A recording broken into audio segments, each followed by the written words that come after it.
At 21 Piotr hours, Elias Thorne was caught on 4K surveillance leaving his office. Yeah. The footage it's Christine. He waved at the night guard. He was seen speaking to his wife on his cell phone. Every visual indicator confirms life. But the coroner's report in front of us is absolute. It confirms that Elias Thorne had been dead for 45 minutes inside his locked vault before that camera ever saw him leave. So, who or what did the camera see? That is the central paradox of Dossier #23. We are looking at a forensic contradiction, a biological impossibility, and if we accept the coroner's timeline, which the autopsy mandates we must, We have to. then we are forced to confront a technological reality that renders the concept of eyewitness testimony completely obsolete. We are opening the file on the digital doppelganger. This isn't a standard homicide investigation. We're not looking for a person in a mask or a body dial. No, we are looking at a convergence of live injection attacks, advanced biometric spoofing, and social engineering. We're debriefing on a crime where the perpetrator used Generative Adversarial Networks, GANs, to commit an act that defies physical reality. Precisely. The objective of this deep dive is to dissect how the killer didn't just bypass security, but hijack the system's perception of reality itself. Let's unpack the technical investigation first. We need to understand the environment. Thorne's office was a fortress. We're talking about a facility secured by visual biometric devices. The logs show he passed 3 checkpoints. Correct. The security audit in the dossier lists facial recognition and iris scanning. Those were the primary authentication methods. And usually in our line of work, we consider those robust. You can't lend someone your face like you can a key card. You can't drop your retina on the subway for someone to pick up. That's the theoretical benefit. Biometric data is unique to the individual. But the reliance on these visual traits is exactly what the perpetrator exploited here. Yes. They understood that the system wasn't looking at a person, it was looking at data. The investigation mentions biometric spoofing. Now, typically that implies a physical countermeasure.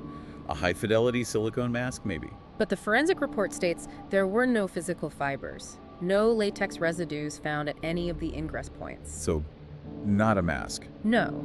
A physical mask is an analog solution to a digital problem. It would likely fail modern liveness detection. Right. The systems have evolved. They don't just match the shape of a nose. They check for, what is it? Pulse oximetry. They identify the subtle color changes in the skin from blood flow, or they track blinking patterns to ensure the subject is a living, breathing human. So a static object wouldn't work.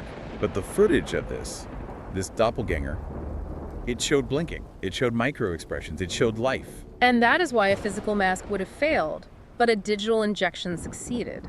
The killer didn't stand in front of the camera wearing a disguise. They performed a live injection attack. They severed the connection, the one between the camera lens and the server. They fed pre-rendered synthetic data directly into the system. Let's clarify the mechanics of that. The guard is watching the monitor. He sees Thorne walking down the hall. The guard sees the feed on the monitor, but the camera lens, it's actually seeing an empty hallway. The image is being injected from the inside, downstream of the lens, but upstream of the display. So the liveness checks, the blinking, the pulse detection, they were all rendered moot. Because the synthetic data was programmed to simulate those exact biological markers, the system queried, "Is there a pulse?"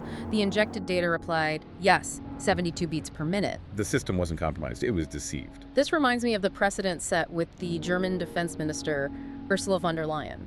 The Chaos Computer Club case. Right. That is the foundational case study for this vulnerability.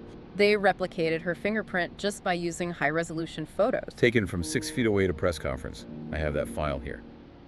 They used commercial software to map the contours of her thumbprint without ever touching her. It proved that you don't need the body to steal the biometric identity. You just need the data.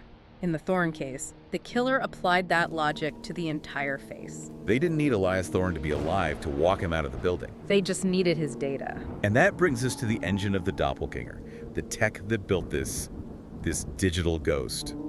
The dossier points to deepfake technology, specifically autoencoders and GANs. This is where the forensics become clinically terrifying.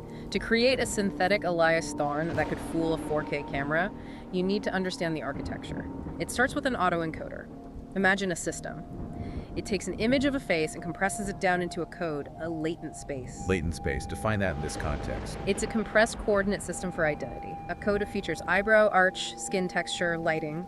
The encoder breaks the face down into this code, and the decoder reconstructs it. But for this level of realism, For the realism we saw in the Thorne surveillance, the killer likely utilized a generative adversarial network. a adversarial component, Yes. the conflict engine. It is a war between two algorithms, a zero-sum game. On one side, you have the generator. Its job is to create a fake image of Elias Thorne. And on the other, the discriminator. Its job is to spot the fake.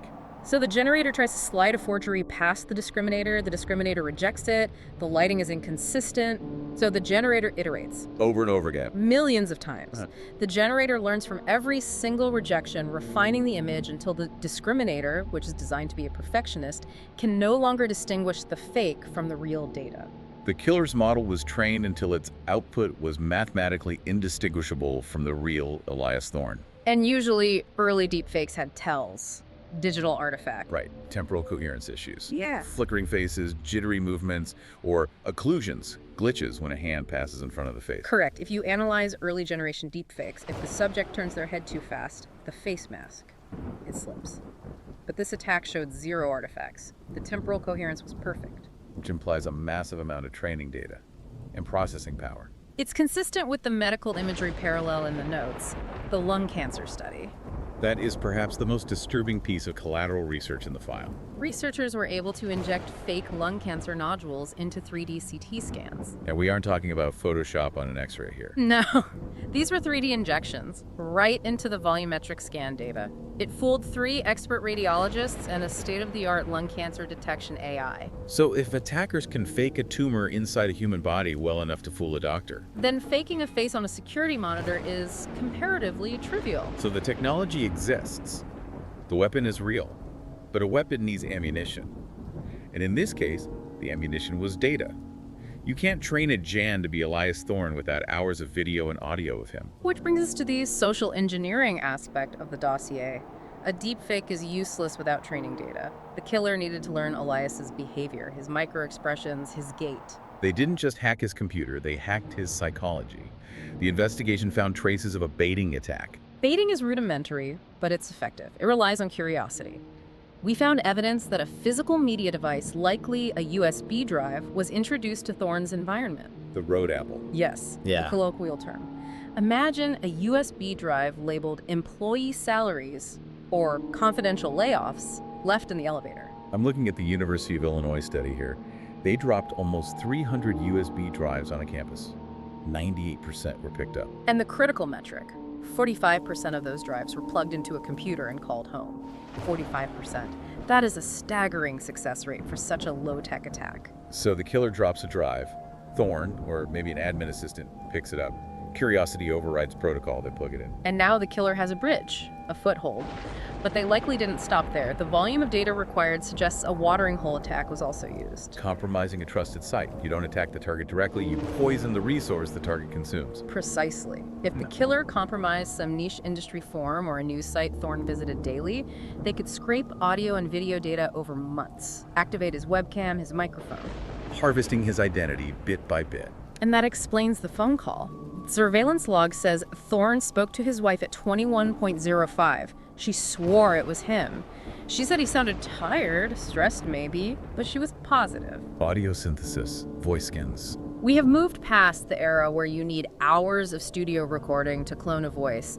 The current tech can do it after just seconds of listening time. Seconds. Less than a minute of clean audio. There are AI tools available, open market, where I could feed in a short clip of your voice, type any text, and the AI would synthesize it in your voice, your cadence, your intonation. That correlates with the CEO scam president, the UK energy firm case. A pivotal case. The CEO was tricked into transferring 220,000 euro of a zero. He did it because he got a phone call from his boss. And it wasn't his boss. It was a deep fake audio. The mimicry was precise enough to include the German accent and the specific melody of his speech. The victim didn't suspect a thing. So in Thorne's case, the identity leakage, the risk of the killer's own mannerisms bleeding through, was minimal. It was minimized because the pretexting was perfect. The invented scenario. The narrative. Yes. The killer knew Thorne's routine. They knew what he would say to his wife. The social engineering wasn't just about the tech, it was about knowing the victim well enough to puppeteer his digital ghost convincingly. So, we have a dead body in a vault. but a digital ghost walking out the door, authenticated by the most advanced security systems in the world.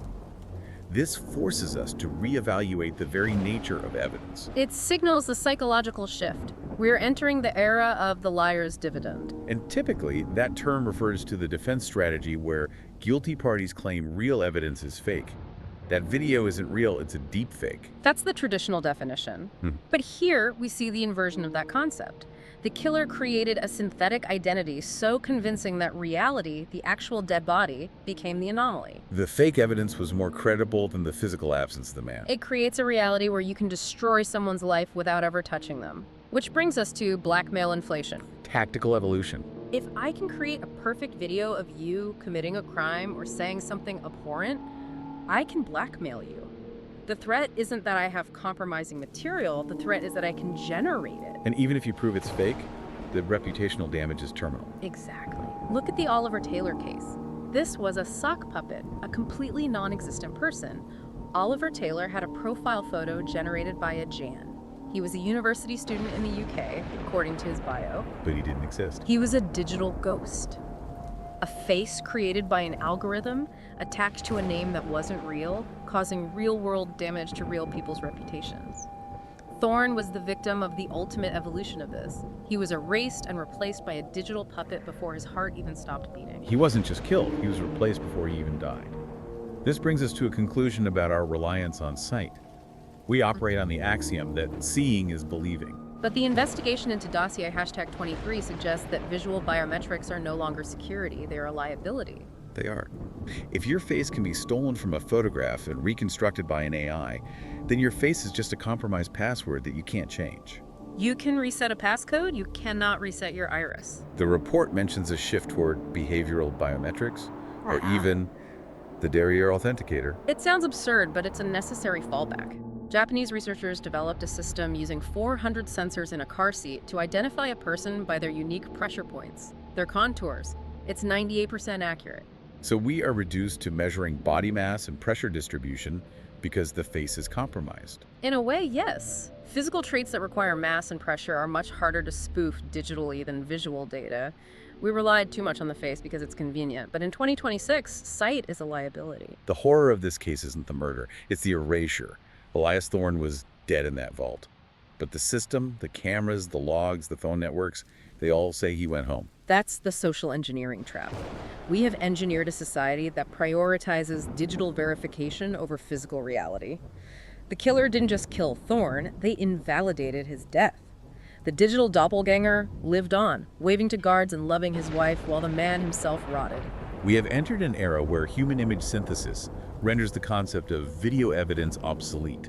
The camera doesn't lie, but the signal feeding it does. In a world of digital ghosts, your own face is the perfect weapon against you. Close the dossier, delete the logs. Wow. This never happened. Yeah.